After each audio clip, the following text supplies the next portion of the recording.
शील पानातिपाता, दूसरा शील अधिन्नदाना और तीसरा शील कामे सुमिच्छाचारा वेरमणि सिक्खापदं समादियामि।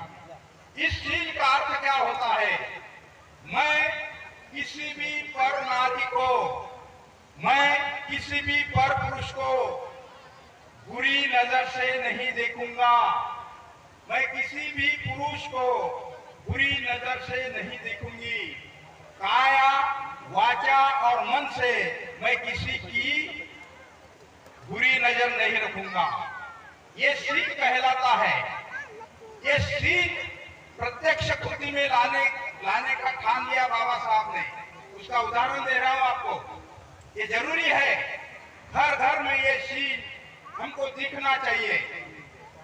तो भीमराव के घर में ये शील कैसा दिख रहा था? भीमराव अपने 24 साल के उम्र में, उनसे 24 साल के उम्र में लंदन चला जाता है, पढ़ाई के लिए चला जाता है। आप बोर हो गए क्या? समझ रहा है ना?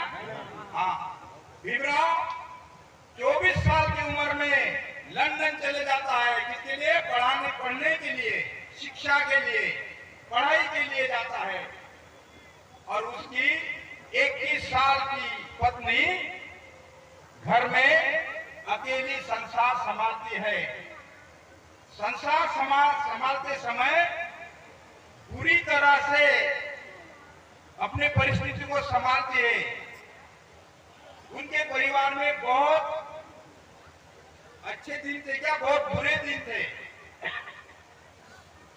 मान लो बाबा साहब का ये शील कितना पक्का था। बाबा साहब जब लंदन गए तो लंदन में पढ़ाई करते करते बाबा साहब दिखने में इतने खूबसूरत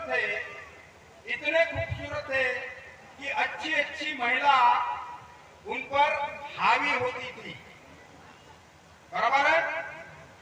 तो 24 साल का नौजवान जब लंदन नगरी में स्टडी के लिए जाता है तो बहुत सारी सुंदर महिला उन पर हावी होती है।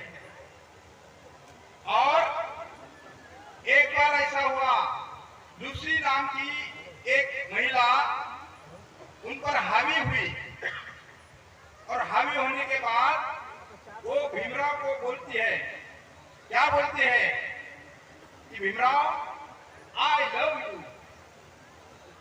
क्या बोलती है? आई लव यू, मैं आपसे प्रेम करती हूं। और भीमराव अचंभित हुए कि इतनी सुंदर लड़की, इतनी सुंदर महिला मुझे बोलती है आई लव यू।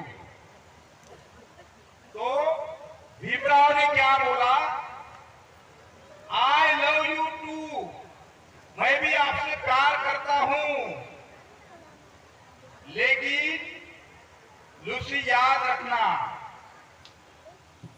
मेरी आपसे विनती है कि मैं आपसे प्रेम करता हूं, लेकिन बहन का प्रेम करती हूं। इसका मेरी बहन जैसी है, तू मेरी बहन जैसी है, क्योंकि मैं जिससे मुझ पर प्रेम करने वाली रमा, मेरी रामू मेरे घर पे है, मेरी इंतजार कर रही है। तो महिला अचंभित होती है।